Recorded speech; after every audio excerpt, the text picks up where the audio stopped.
Salut tout le monde, bienvenue sur ma chaîne, bienvenue sur la chaîne d'Ezekiel For Real, your favorite doll, la plus mignonne des mignons, la plus pimpante des pimpantes. Il n'y a pas mon 2, il n'y a jamais mon 3. Aujourd'hui, je prends la parole pour parler de toutes ces choses, de toutes ces tendances qui me gênent, me dérangent et que je n'apprécie clairement pas sur les réseaux sociaux. On parlera de certaines influenceuses au comportement problématique, voire même toxique. Je me calme. Waouh, waouh, waouh. De cyberharcèlement, d'influx voleurs, de fake life, de colorisme et autres. Avant que la vidéo ne commence, n'hésitez surtout pas à donner de la force à la famille en vous abonnant, likant, partageant, activant la cloche des notifications et en laissant des commentaires. Plus vous allez interagir et plus YouTube va mettre mon contenu en avant sur la plateforme, plus mes vidéos seront proposées aux utilisateurs. Je vous invite également à aller me suivre sur Instagram parce que c'est là-bas que tout se passe, comme j'ai l'habitude de le dire. C'est là-bas que je partage mon quotidien, mon lifestyle, certains moments de ma vie, certaines de mes publications, donc des photos. C'est aussi là-bas que je décide par moment de certains sujets que je vais aborder sur ma chaîne YouTube avec vous. Donc suivez-moi sur Instagram. On va d'abord commencer par les influenceuses au comportement toxique comme Awa Bibiche. Et je jure que sur la tête des haters, que j'ai mangé que 3 burgers sur la vie des haters, que les haters crèvent maintenant si c'est faux. Poupette et Yusra. Si vous ne les connaissez pas, ce n'est pas grave. Ça ne va pas vous empêcher de comprendre cette vidéo. Et vous pourrez même retrouver ce genre de comportement chez d'autres influenceurs. Au cas où je tiens à préciser, je n'ai aucun problème avec ces influenceuses. Je ne les connais pas, je ne les déteste pas. Donc les fanatiques, on dose, on se calme. Ce n'est que mon opinion. Bien sûr, je vais le donner avec respect et bienveillance, comme d'habitude. Donc si jamais vous n'êtes pas d'accord, faites de même. Montrez que vous avez été élevé par des êtres humains et pas des animaux. On va d'abord commencer par Awa Bibiche. Pour ceux qui ne la connaissent pas, Awa Bibiche, c'est elle. C'est une influenceuse qui crée principalement du contenu sur Snap et sur TikTok. Sur son compte principal TikTok, elle a 648 000 abonnés. Donc, elle montre sa vie avec son chéri Loulou. Loulou que voici, son lifestyle aussi, si on peut appeler ça comme ça, et surtout ce qu'elle mange. Et c'est d'ailleurs pour ça qu'elle s'est fait connaître, c'est pour ça qu'elle a percé. Awa Bibiche est obèse, ce n'est pas une insulte, c'est vraiment ce qu'elle est, mais ce n'est pas pour autant qu'elle fait attention à son alimentation. Elle ingère des grosses quantités de nourriture. Moi, je vais prendre mes saucisses. 1, 2, j'en prends 8. Hein. Non. 3, T'en prends 6 ans. 4, 5, 6. Non. Mais toi, t'en as 4. Ouais. Toi, tu prends 6, moi je prends 4, c'est bon. Et lorsqu'elle fait ses tutos recettes, parce qu'elle en fait, elle partage avec sa communauté sa manière de faire à manger, elle met énormément d'huile, de sel, de sucre, de cube magie. En gros, tout ce qui est mauvais pour la santé, elle en met des masses. Donc c'est à cause ou grâce à ça, je sais pas quel est le terme le plus adapté, qu'elle a pété sur les réseaux, ou qu'elle s'est fait connaître si vous préférez. Certains membres de sa communauté essayent de lui faire entendre raison de temps à autre en lui faisant de la prévention, parce qu'en plus d'être obèse, elle a des problèmes de santé qui sont liés à ça, comme le diabète, mais Awa le prend très mal en général. D'un autre côté, d'autres membres de sa communauté disent qu'il faut la laisser tranquille, qu'elle sait ce qu'elle fait, et que personne n'a rien à dire concernant son poids et sa santé, surtout compte tenu de son passé familial douloureux. Mon avis sur ça, c'est que je suis d'accord avec les deux parties. Je m'explique, on n'a pas à harceler quelqu'un concernant son poids, son aspect physique, ça ne se fait pas. Par contre, quand cette personne est déjà très malade, tu ne peux t'empêcher de lui dire de faire attention, surtout quand tu l'apprécies. Awa Bibiche, c'est quelqu'un de sympa. Bien sûr, c'est à faire avec bienveillance, surtout qu'elle se fait souvent hospitaliser dans un centre de diabétologie, je sais pas si on prononce ça comme ça, et de nutrition, parce que son cas est grave. Si elle ne fait pas attention, ce n'est pas du tout ce que je lui souhaite, mais elle peut faire un AVC ou même une crise cardiaque. Elle en fait rire certains parce que c'est une grosse qui danse, qui ne se cache pas forcément derrière des vêtements larges, donc qui s'assume entre autres. On voit donc ses bourrelets, son ventre. Elle n'a pas l'air d'avoir de problème avec ça. Souvent, elle va se mettre en scène, en train de danser, de faire la sexy. Il arrive même que quand elle se filme, elle pète. Oui, elle flatule, vous avez bien entendu. Oh, j'ai pété. Mince. Oh là là. Bismillah, au nom d'Allah. Bismillah. J'ai pas fait exprès. Arrête de péter aussi, tu manges, arrête. J'ai pas fait exprès. Non, d'abord, non, ça me Mais dégoûte. j'ai pas fait exprès. Malgré ça, elle poste quand même ses vidéos. Elle aime bien embêter son époux Loulou, en le traitant de gros porc par exemple, en lui demandant aussi de la porter alors que Loulou est très mince comparé à elle. Et c'est tout ça qui amuse les gens, c'est tout ça qui amuse la galerie. Il y en a qui l'apprécient vraiment, et ça j'en ai aucun doute, mais il y en a qui sont juste là pour se moquer et se fichent d'elle. Tout ce que je viens de vous dire lui génère des vues, de l'argent et ça l'encourage à continuer ainsi. Ça l'encourage à se ridiculiser en quelque sorte. Passons maintenant à Mademoiselle Poupette. J'avais déjà fait une vidéo sur Poupette que je vous invite à aller regarder si ce n'est pas déjà fait. Du coup, on va pas trop s'étaler sur le personnage étant donné que dans cette vidéo, je rentre vraiment dans les détails. Pour ceux qui ne connaissent pas Poupette, c'est donc elle. Elle s'est fait connaître sur les réseaux sociaux, plus particulièrement grâce à Snapchat, où elle cumule aujourd'hui plus d'1 million d'abonnés. La particularité de Poupette, c'est qu'elle montre toute sa vie, mais vraiment tout. Que ce soit avec son mari ou même ses enfants. Donc elle n'a pas vraiment de vie privée. Pour faire rapide, Poupette a fait plein de snaps de ses enfants qui ont joué en sa défaveur. Encore une fois, regardez ma vidéo, j'explique tout ça là-bas. Ici, on va pas rentrer dans les détails. Suite à ces vidéos problématiques, ses enfants lui ont été retirés pendant une courte période. Après ça, elle a pu les récupérer. Ensuite, après ce triste épisode, elle a dit qu'elle allait arrêter de trop les exposer. Mais comme vous pouvez l'imaginer, ça n'a pas du tout été le cas. Elle croit que sa vie, c'est une télé-réalité. Elle montre tout, alors qu'une grande partie des personnes qui la suivent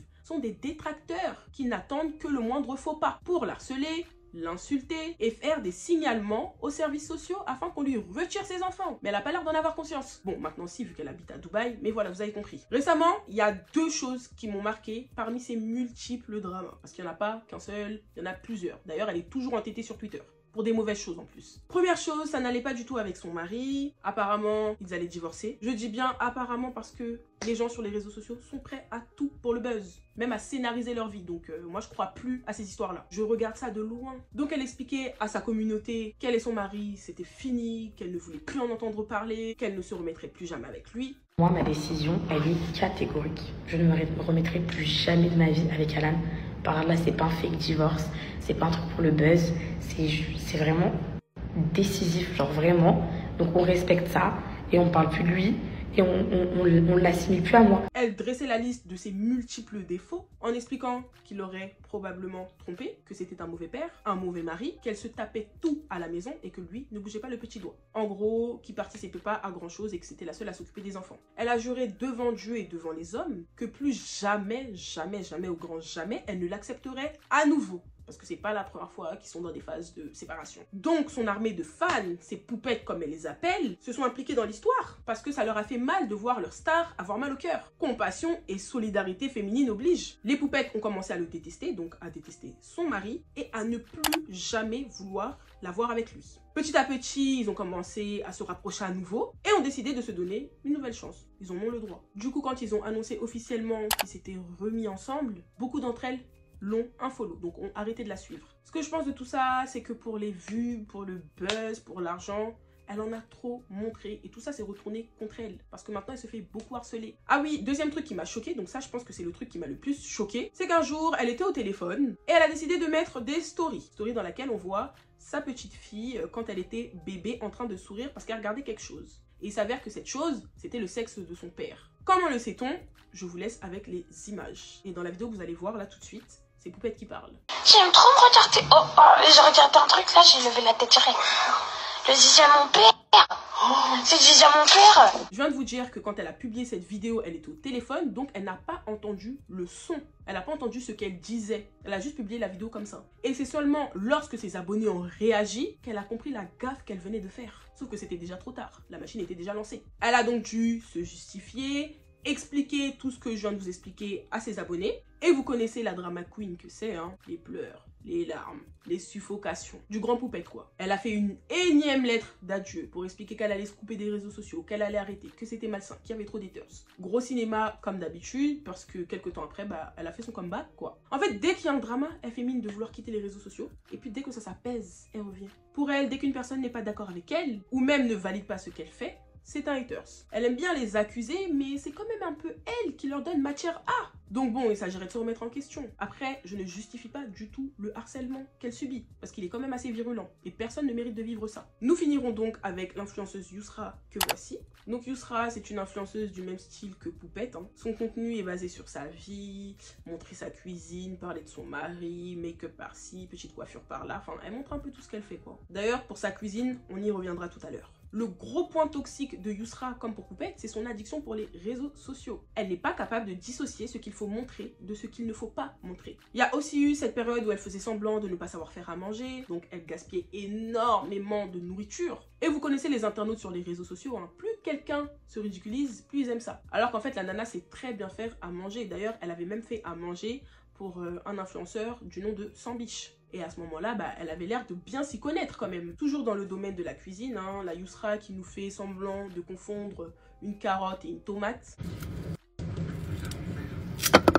Dure cette tomate, voyons. Je veux bien entendre qu'elle ait fait un grave accident de voiture et qu'elle en ait gardé des séquelles. D'ailleurs, je suis contente qu'elle s'en soit sortie, gloire à Dieu. Mais je trouve ça quand même un peu gros. Comment carotte peut devenir tomate? La tomate, c'est rouge vif, c'est assez soft. La carotte, c'est orange, c'est dur. Je sais pas, ça se ressemble pas du tout. Je sais pas, tu m'aurais dit tu confonds du céleri et du poireau, vas-y, pourquoi pas? Mais tomate et carotte.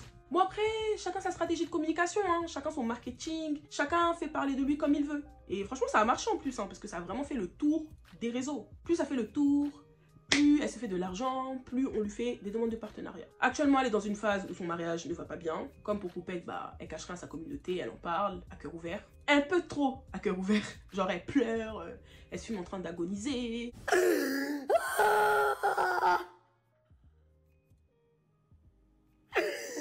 faisait tout. Même s'il voulait plus de moi, tous les 2 mois, comme ça j'en ai encore marié, même s'il voulait plus de moi. Je comprends le fait qu'elle puisse être mal, qu'elle ait besoin de parler à quelqu'un, à sa communauté, qu'elle se sent proche de sa communauté, qu'elle ne veut rien leur cacher. Mais je sais pas, j'ai un problème avec le fait de venir pleurer comme ça à chaudes larmes sur les réseaux sociaux. Pleurer jusqu'à la mort cool. Non, ça je peux pas. On dit jamais, jamais, on sait pas ce qui peut arriver demain, mais j'ai vraiment du mal avec ça. Je sais pas, tu pleures, genre les larmes coulent. Tu sais, tu prends ton téléphone, tu te filmes, ça coule. Tu filmes, ça enregistre. Quand ça vient d'enregistrer, tu peux re-regarder la vidéo pour voir ce que tu as filmé. Donc tu regardes, tu valides, tu mets une description, tu valides, tu appuies sur mettre dans ma story. Enfin, je sais pas, j'ai un problème. Je pense que ce qu'elle vit est vrai, mais qu'elle en profite un peu pour scénariser ça, histoire que ça fasse le buzz sur les réseaux. C'en est tout pour les influenceuses au comportement toxique. Maintenant, passons à un autre point qui me saoule, c'est-à-dire les influenceurs de télé, comme Booba les appelle influ-voleurs, qui font maintenant la manche sur TikTok. Allez, merci. Les gars, on peut remonter un peu. Allez, prends son merci. JRD, merci.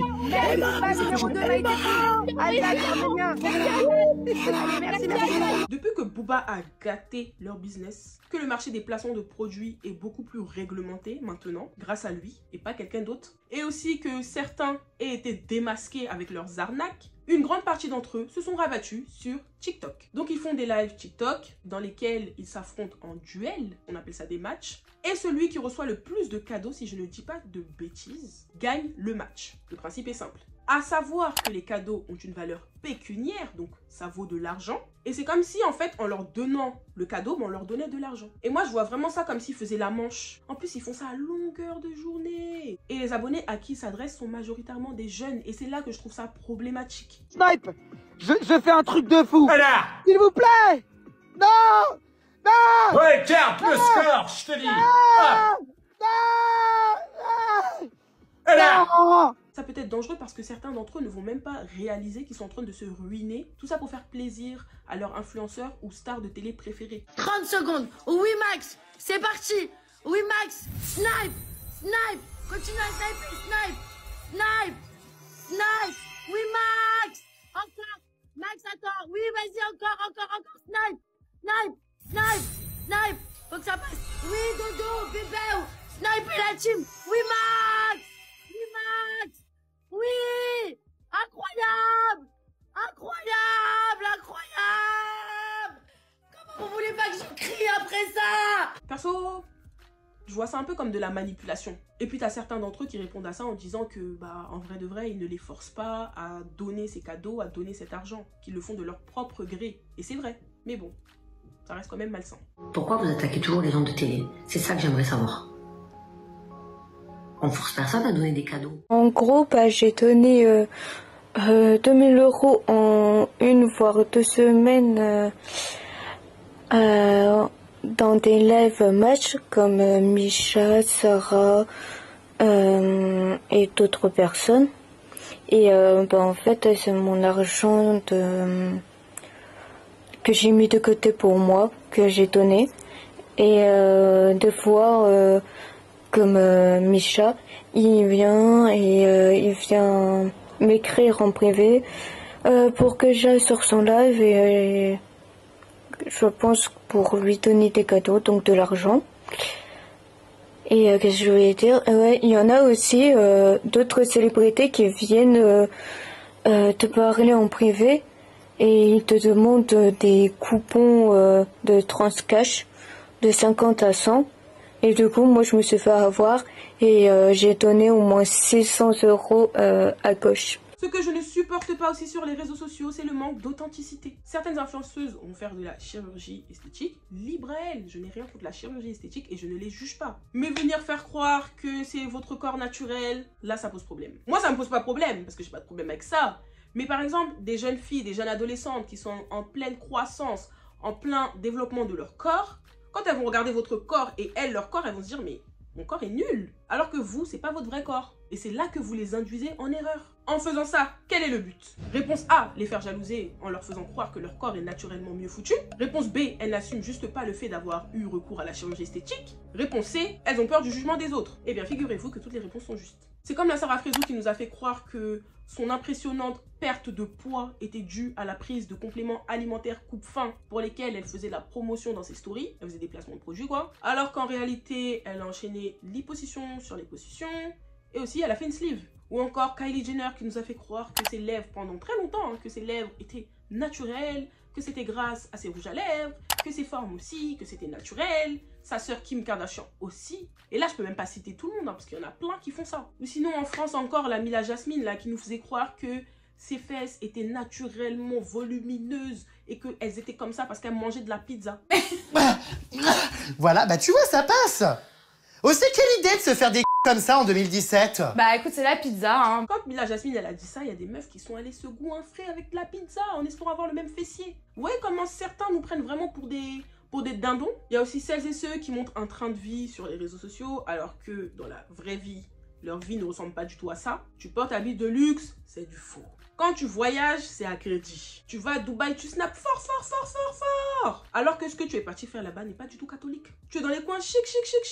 Alors que tu dois de l'argent à toute la terre. Tellement que tu dois l'argent, tu es wanted. Franchement, si j'ai un conseil à vous donner, n'enviez personne à cause des réseaux sociaux. Vraiment pas, c'est la dernière des choses à faire. Il y a un moment quand je voyais certaines personnes, je disais, hé, waouh, elle a une belle vie. Oh là là, j'aimerais trop être comme elle et tout quand j'étais un peu plus jeune. Hein. Ça sert à rien. On connaît pas l'envers du décor. Il y a des gens qui ont vraiment cette vie-là. Genre, c'est vraiment leur quotidien. J'en dis ce qu'on vient pas. Tout le monde n'est pas un mytho. Mais il y a des gens aussi, c'est dangereux. En vrai de vrai, la comparaison reste humaine. Genre, de temps en temps, même inconsciemment, tu peux te comparer à quelqu'un, mais il faut pas que ça en devienne malsain. Et complexez pas de votre vie à cause de celle des autres. Comme je le répète depuis tout à l'heure. Un autre truc aussi que je trouve injuste sur les réseaux sociaux, le colorisme. Ce n'est pas de la victimisation, mais c'est un fait. Oui. Quand t'es une meuf claire de peau, belle, avec tous les attributs qui vont avec, sur les réseaux sociaux, tu as plus de chances de percer qu'une meuf qui est noire foncée. Si vous êtes fâché, c'est votre problème, c'est la vérité. Il y a même certains algorithmes qui sont faits de sorte à ce que nous ne soyons pas valorisés. Dans certains cas, on constate même que certaines marques ou certaines agences d'influence rémunèrent moins bien les personnes noires. Par exemple, sur un post où une influenceuse blanche serait payée 2000 €, moi, Ezekiel, par exemple, on peut me proposer 500 €. Et ça, c'est injuste. Je ne parle pas en vain comme ça. Je vais vous mettre des articles dans le lien de description, là. Enfin, dans la barre de description, vous avez compris. En vrai de vrai, je raconte tout ça, mais c'est pas étonnant parce que même dans la société actuelle, ça a toujours été comme ça. Bien sûr, il y a des marques qui sont de plus en plus inclusives, qui vont mettre en avant les noirs, mais on vient quand même de loin. Même dans les clips, hein, pareil, ça c'est un exemple comme ça que je vous donne. Vous voyez dans les clips où on met en avant la meuf que le rappeur ou le chanteur ou l'artiste kiffe. Bah avant, cette fille, c'était rarement, mais vraiment très rarement une fille noire. Et même quand l'artiste était noir lui-même. Par exemple, Maître Gims avec sa chanson Bella. Bella était quoi? Bella c'était une blanche aux yeux bleus, blonde. Et c'est pareil pour Alonso avec sa chanson Binta. Binta dans le clip c'est une quoi? C'est une femme typée métisse, donc une femme claire. Pas une dark skin. Gradure avec sa chanson Rosa. Rosa, c'est une femme typée métisse avec les cheveux curly hair. Donc encore une fois, une femme à la peau claire. On s'en plaint pas, hein. c'est comme ça, c'est comme ça. On se victimise pas non plus, parce qu'il y a certains qui pensent que quand on dénonce des choses, on se victimise. Je ne suis pas en train de pleurer, je ne suis pas en train de m'apitoyer, je ne suis pas en train de dire pourquoi on m'a pas appelé. Si le colorisme est un sujet qui vous intéresse, j'ai fait une vidéo dessus, que vous pouvez aller regarder. On va passer aussi au cyberharcèlement. Ça, c'est quelque chose, même ça me... Je sais pas si c'est le fait que les gens soient derrière leurs écrans qui leur donne des ailes ou cette force de mal parler, d'insulter, mais vraiment ils font fort. Ils se permettent d'insulter, de dénigrer, de critiquer, d'harceler gratuitement. Et puis quand tu vas te plaindre, on va te dire que c'est le jeu, tu as décidé de t'exposer, il faut accepter, tu peux pas voir que du bon. Je suis d'accord. Mais je n'ai pas signé pour me faire harceler, je n'ai pas signé pour me faire insulter par n'importe qui. Tout le monde a le droit de donner son avis. Moi aujourd'hui, je suis en train de donner mon avis sur des sujets. Est-ce que vous m'avez vu insulter quelqu'un? Non. Nous avons la liberté d'expression, de parler. Mais cette liberté s'arrête là où commence celle des autres. La dernière fois sur TikTok, je faisais une vidéo où j'expliquais 5 choses que j'aime quand je vais en Côte d'Ivoire et 5 choses que je n'aime pas. Et dans les 5 choses que je n'aime pas, j'ai parlé du fait qu'il faille se méfier lorsqu'on se rend en Côte d'Ivoire, surtout quand on vient d'Occident. Et aussi faire attention aux empoisonnements, parce que certaines personnes, pas toutes, bien sûr, je ne mets pas tout le monde dans le même sac, ont tendance à être jalouses, envieuses, parce qu'elles pensent que forcément, en France ou en Europe, dans d'autres pays, on a la belle vie, on a l'argent, il y a un arbre comme ça avec l'argent qui pousse et puis nous on vient, on ramasse. Mais non, pas du tout. On est juste venu enjoy pour les vacances. Parfois, il y en a, ils se serrent la ceinture pendant des années pour pouvoir y aller et kiffer. Donc, j'ai dit ça. Les gens me sont tombés dessus. J'ai reçu une vague de haine. Moi-même, j'étais choquée. Il y a beaucoup de gens qui ont repris ma vidéo. Je me suis retrouvée dans une espèce de sauce. On m'a insulté. Moi, j'accepte. Ma mère, je n'accepte pas. Encore moins mon père qui est en train de reposer dans sa tombe. Est-ce que c'est nécessaire d'insulter mes parents ou ma famille? Insultez-moi, c'est moi qui ai parlé. Eux, ils ont quoi à voir dedans? Et vraiment, j'étais dépassée de l'humanité. Parce qu'il m'est jamais venu en tête d'insulter les parents ou même quelqu'un parce que je suis pas d'accord avec ce qu'elle a dit. Au pire des cas, je lui dis, ah, je suis pas d'accord, moi je vois les choses comme ça. Mais venir insulter mes parents, pourquoi? Et c'était pareil quand je suivais l'affaire MHD et que je me rendais au procès, que je faisais mes vidéos débriefing sur TikTok. Il y a un jour, je suis partie à une audience et... pendant cette audience-là, enfin la journée d'audience, c'est seulement les avocats d'MHD qui ont pris la parole pour le défendre. Donc moi, j'ai exposé ce qui a été dit. On m'est tombé dessus, oh, tu es une groupie. Commencer à se moquer de mon physique, de mes cheveux, de ma tête, j'ai pas compris. Mon physique a quoi à voir dedans? T'as le droit de pas être d'accord. Parfois, t'es là, tu fais des vidéos recettes, t'essaies de faire un truc sympa, de partager quelque chose avec tes abonnés. On vient encore te tomber dessus. Ah, moi, ma grand-mère, elle fait pas comme ça. Moi, mon grand-père, il fait pas comme ça. Moi, ma mère, elle fait pas comme ça. Moi, je fais pas comme ça. Berk, c'est quoi? Qu'est-ce que tu fais? Tu fais n'importe quoi. Tu sais pas faire à manger. Oh, calm down. Quand je fais mes recettes, le titre de ma recette, ce n'est pas « je fais à manger comme ta mère » ou bien « je fais à manger comme ta grand-mère ». C'est pas ça. Chacun a sa manière de cuisiner. Il n'y a pas de manière de cuisiner universelle. Un même plat, oui, peut être cuisiné différemment en fonction des gens, de la région d'où ils viennent. Et ainsi de suite. Et puis si vous remarquez bien sur les réseaux sociaux, c'est toujours effet boule de neige. C'est-à-dire que quand les premiers commentaires sont positifs, ça va aller dans le positif.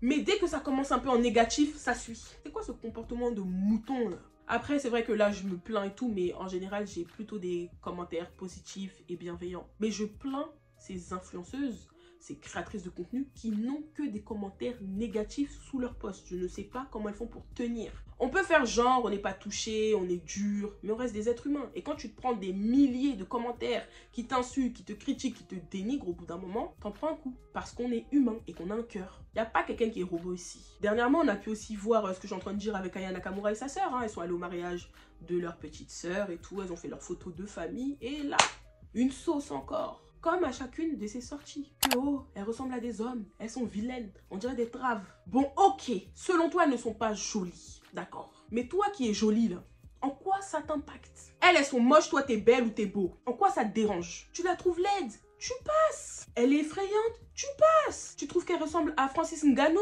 Tu passes. Nous finirons donc par le dernier point. Donc ça aussi, c'est quelque chose qui m'énerve. Tout le monde est monsieur conseil. Tout le monde est coach sur les réseaux sociaux. Voilà, tout le monde sait tout.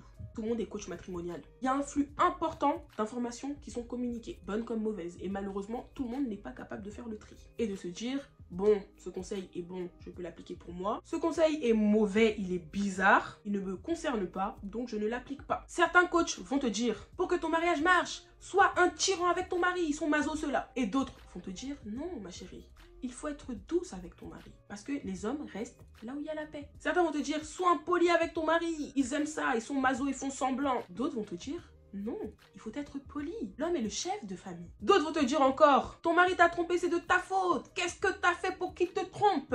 Et d'autres te diront, s'il t'a trompé, c'est que c'est un imbécile. Quitte-le. D'autres encore vont dire, homme, ne dévoile pas tous tes sentiments à ta femme, sinon elle va danser sur ta tête et elle va vouloir te commander. Et certains, au contraire, diront, homme, montre tes sentiments pour qu'il y ait un équilibre dans ton foyer. Donc comme je le disais, il y a trop d'informations, trop de conseils et leurs contraires sont donnés. Vivons nos vies comme nous l'entendons et n'appuyons pas nos relations sur des conseils qu'on peut voir comme ça sur les réseaux sociaux. Surtout quand ces coachs ne sont même pas diplômés. C'est-à-dire moi, demain, je me lève, je suis coach. Après, bien sûr, ça n'empêche pas qu'il y ait de très bons coachs, vraiment. Il y a des pages de développement personnel que je suis depuis des années qui m'aident énormément dans ma démarche d'être une personne meilleure. Mais il faut avoir cet esprit critique, être capable de dissocier ce qui peut nous arranger, ce qu'on prend et ce qu'on ne veut pas. Parce que lorsque les conseils sont donnés, ces personnes-là s'appuient sur des généralités et n'ont pas connaissance de toute votre situation. Même s'il y a des similitudes avec les conseils qui sont donnés. Et certains détails dans vos situations peuvent changer le conseil. Et vous, quelles sont les choses que vous détestez sur les réseaux sociaux? Dites-moi tout ça en commentaire, on peut discuter.